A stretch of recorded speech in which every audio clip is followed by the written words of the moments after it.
Halo guys, nama gue Stefan dari StefTech, dan beberapa bulan lalu kita udah pernah review Geekom A5 mini PC yang cukup bagus di harganya. Sekarang kita bakal review yang entry level yang lebih ke arah productivity non-gaming, yaitu si Geekom Air 12 Lite. Ini productivity juga untuk yang light productivity, tapi speknya sendiri menurut gue udah sangat memadai di harganya. Jadi langsung kita bahas bagaimana untuk si price dan tech spec-nya. Kira-kira berapa harganya? Jadi kalau misalnya di Geekom A5 kita itu harganya sekitar hampir 8 jutaan. Kalau di sini harganya lebih murah. Jadi harganya itu sekitar segini nih. Kita bisa lihat di HP gue, kita full brandesin. Nah, dia harganya sekitar 6,1 juta. Dan seperti biasa kalau misalnya kalian mau beli mini PC ini, gue bakal taruh linknya ada di deskripsi. Nah, kira-kira speknya seperti apa? Kalau misalnya kita melihat tech speknya sendiri, kita bisa post di sini, tapi dia pakai Intel N95 Alder Lake. Dia punya port yang banyak juga, dan untuk harganya menurut gue spek seperti ini, it's not bad at all.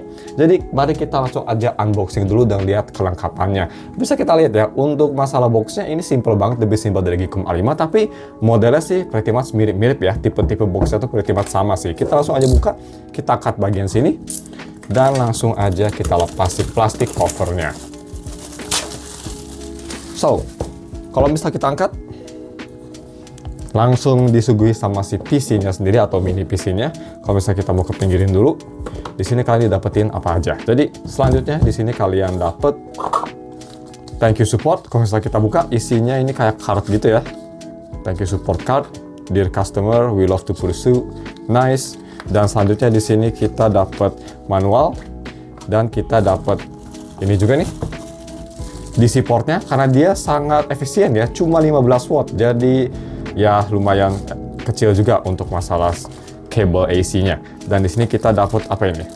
Oke, kita dikasih kabel, ini kabel DC apa kabel kabel DisplayPort apa kabel HDMI kita dikasihnya nih.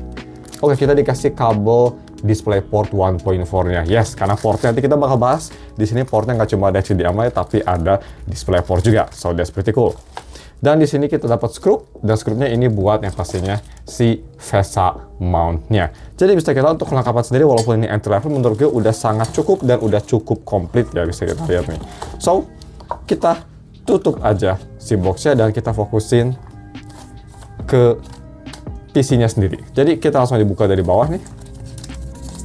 Dan dibanding sama Geekom 5 sih menurut gue ya, kalau lihat dari sini, dia feelingnya nggak beda jauh, cuma beda finish aja. Tapi untuk di bawah ini, robustnya kelihatan sama ya. Kita kepinggirin dulu, dan kita bahas aja yang pertama seperti biasa untuk desain dan build-nya. Oke, kita tutup, kepinggirin, dan seperti ini bisa kita lihat. So, bahas untuk desain dan build-nya dulu.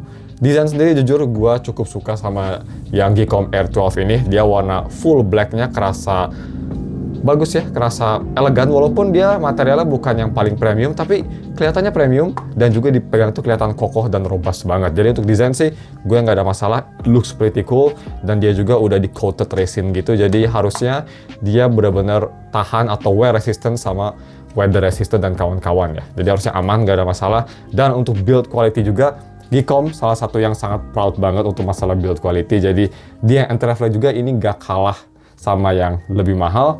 Dia masih shock resistance, masih drop resistance, dan bisa kita lihat tuh di B-roll materialnya bagus ya. Dia inner middle frame sama bottom middle frame dia pakai metal, dan katanya bisa support sampai 200 kg resistance. That's kinda insane. Jadi untuk build, walaupun dia murah, kalian gak usah worry masalah durability-nya. Terus kira-kira gimana untuk port selection? Nah, port selection sendiri, kalau misalnya kita mau lihat ke depan, di sini dia itu ada power button di kiri yang seperti biasa sangat clicky.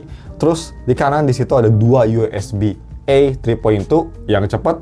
Di sebelahnya dia itu yang ditutupin, kalau misalnya kita buka di situ ada expansion jack atau expansion port, dan di sebelahnya seperti biasa ada microphone dan juga headphone jack port atau 3.5 mm audio port. Kalau misalnya ke samping atau ke belakang maksudnya, di sini bisa kita untuk di belakang, di paling kanan di situ ada DC, dan di atas ada cable locking arm. Sebelah kiri ada HDMI udah 2.0, nice. Sebelah kiri lagi ada 4 USB, 2 USB 2.0 dan 2 USB 3.2 lagi. Jadi totalnya ada 6 USB port. Udah banyak banget. Yang pasti di sebelah ada CRJ45 atau LAN port, dan yang paling kiri dia ada DisplayPort 1.4. Jadi kalian dikasih dua pilihan ya. That's pretty good. Oh ya, untuk Kensington Loud dia berada di kanan, samping kanan. Kalau di kiri dia nggak ada apa-apa. Jadi ya sayangnya nggak kayak di Geekom A5 dia nggak ada SD card slot. But it's okay lah untuk versi entry level ini kan ya. Jadi I guess it's fine.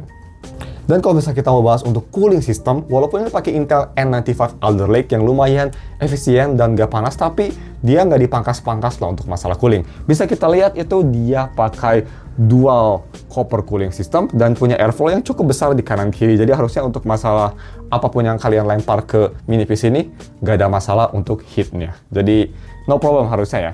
So, kita langsung moving on ke si performance benchmarknya seperti speedometer, Cinebench, dan kawan-kawan.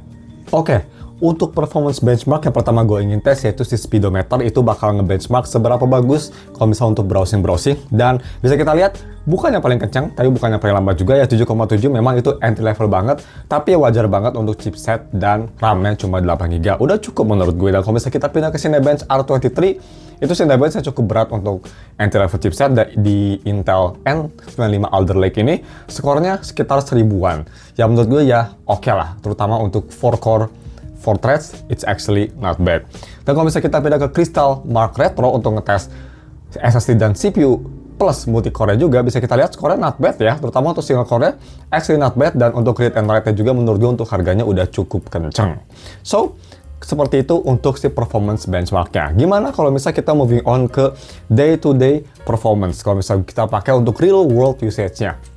Bisa kita lihat, kalau misalnya kita pakai buat nonton 2K itu oke ya, kecuali kalau misalnya kalian kayak bolak-balik websitenya cepet, itu bakal sedikit ada stutter, tapi overall it's fine. Gue nonton MKBHD 2K masih smooth, playbacknya oke. Dan kalau misalnya gue over misal ke Google Docs, ngetik-ngetik, atau misal kalian nonton sambil ngeliat file-file di File Explorer, itu overall masih kerasa oke, no problem at all. Cuma memang kalau misalnya kalian kebanyakan buka tab di Chrome atau di Microsoft Edge, atau misalnya kalian buka kebanyakan aplikasi lebih dari 4 aja, menurut gue itu udah mulai struggling karena RAM-nya cuma 8GB.